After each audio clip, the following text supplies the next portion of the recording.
नमस्कार दोस्तों, मैं डॉक्टर पवन बासनीवाल आपका स्वागत करता हूं, वेलकम करता हूं।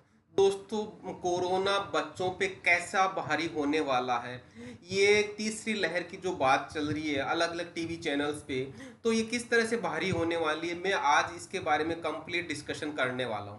तो इसमें सबसे पहले अपन मैं बात करूंगा अलग अलग पॉइंट्स को ध्यान में रखते हुए। सबसे पहले बात आएगी जी कि 45 से ऊपर वाले दादा दादी को वैक्सीन लग चुका, इसमें बचे कौन, बिना वैक्सीन के कौन बचा, आपको ध्यान देने वाली बात है। फिर उसके बाद में 18 से 44 साल की उम्र वाले मतलब बच्चों के माता पिता को वैक्सीन लग चुका, इसका मतलब कौन बच गया। तो ध्यान देने वाली बात है कि इसमें सिर्फ बच्चे ही बचे हैं परिवार में जिनको वैक्सीन नहीं लगा, जिनको कोरोना का संक्रमण हो सकता है या वो ज़्यादा ससेप्टिबल है। ओके, तो अपन ध्यान देने वाली बात यह है कि मैं यहाँ पे आपको डरा नहीं रहा, मैं सिर्फ आपको सजग करना चाहता हूँ। मैं आपको ऐसी बातें बताने वाला हूँ जिसमें आपका सबका भला है। हम उन चीज़ों से थोड़ा सा अलर्ट हो जाएंगे तो हमें उसका प्रिकॉशन रखने में हमें आसानी होगी। ओके, तो ध्यान देने वाली बात यह है कि कौन कौन सी बातों को हमें ध्यान रखना है, मैं वो एक एक वन बाय वन डिस्कस करूंगा। तो अपन उसमें कौन सा प्रिकॉशन ले सकते हैं, कौन सी सावधानी ले सकते हैं, उन चीज़ों पे आप गौर कीजिएगा। तो पहला है, सबसे पहले जैसे कि आपको पता है कि बच्चों की इम्यूनिटी सबसे कमजोर होती है, जो बार बार बीमार हो जाते हैं, ये भी आपको पता होगा।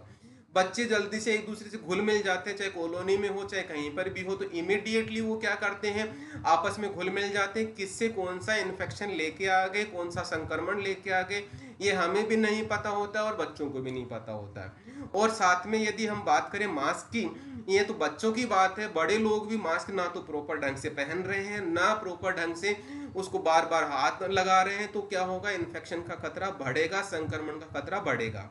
ओके, अब अपन बात करें, जैसे बच्चों को कोई हाइजीनिक कंडीशन का पता ही नहीं होता, वो अच्छी वो चाहे गंदी चीज, वो बहुत छोटे बच्चे होते हैं, वो कुछ भी हाथ में आएगा वो मुंह में फटाक से ले लेगा। तो कहने का मतलब ये है कि उन छोटे बच्चों को और थोड़े बड़े एज वाले ग्रुप वाले बच्चों को वो भी ज्यादा ध्यान नहीं देते, वो हाइजीनिक कंडीशन को उतना मेंटेन नहीं रख पाते। और जब यदि बच्चे बाई चांस खेलने गए कहीं पे, तो वो गंदगी में इस तरह से खेलते हैं, तो वो कहने का मतलब वहां से भी उसको उनको संक्रमण हो सकता है। ओके, अब मैं बात करूंगा यहाँ लॉकडाउन खुलने की, या जो अपन रूटीन लाइफ में आने वाले हैं। तो रूटीन लाइफ में आएंगे तो क्या कहानी होने वाली, किस तरह से देखिएगा। जैसा कि आपको पता है कि हम सबको लगभग लगभग क्या हो गया, वैक्सीन लग गया। वैक्सीन लगने के बाद में लोकल मार्केट में जा रहे हैं, कौन संक्रमित है कौन नहीं हमें ये नहीं पता। ध्यान रहे, दूसरा यहाँ पे जैसे एयरपोर्ट की बात करें, कौन कहाँ से आ रहा है, कौन सा नया स्ट्रेन लेके आ रहा है, कौन किधर से कौन से देश में से आ रहा है, एयरपोर्ट पे किसी को कुछ नहीं पता होता है। ओके, फिर उसमें ध्यान रहे, ऑफिस मीटिंग्स या जो कोचिंग क्लास या इस तरह की होगी, तो वहां पे कौन संक्रमित है कौन नहीं ये भी नहीं हमें पता। फिर उसके बाद में इतनी भीड़ वाली जो शॉपिंग मॉल्स में रहती है, वहां पे कौन किसको संक्रमण होने वाला, किसको नहीं होने वाला, किसको संक्रमण पकड़ने वाला, ये भी हमको नहीं पता। तो दोस्तों, यहाँ पे दूसरी बात करूँ, रेलवे स्टेशन या वहाँ पे जो भयंकर भीड़ रहती है, चाहे मैं रेलवे स्टेशन की बात करूँ चाहे बस स्टैंड की बात करूँ, तो वहाँ पे वो सुपर स्प्रेडर कौन है, कौन सा एसिम्टोमेटिक पर्सन है जिसमें कोरोना का इन्फेक्शन है, उसको सिम्टम्स नहीं है लेकिन फिर भी वो सुपर स्प्रेडर की तरह काम कर रहा है, वो हमें नहीं पता। इतनी सारी चीज़ों की बाद में हम घूम घाम के, चाहे ऑफिस की बात करूँ चाहे मार्केट की बात करूँ चाहे हम और कहीं से आ रहे हैं उसकी बात करूं, हम घर पे आते हैं, घर पे आते ही हम बच्चों से मिलते हैं। हमें ये नहीं करना, कतई नहीं करना, हमें बच्चों से इमीडिएटली नहीं मिलना।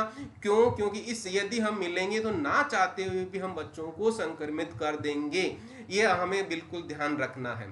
तो दोस्तों, आपको सावधानी क्या रखनी है, ये चीज भी थोड़ी सी मैं आपको डिस्कस कर देता हूं।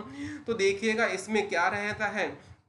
सबसे पहले आप जब भी बाहर जाए अच्छे से मास्क पहन के जाएं, साथ में सैनिटाइजर लेके जाएं, कोशिश करें सैनिटाइजर का मैक्सिमम यूज करें।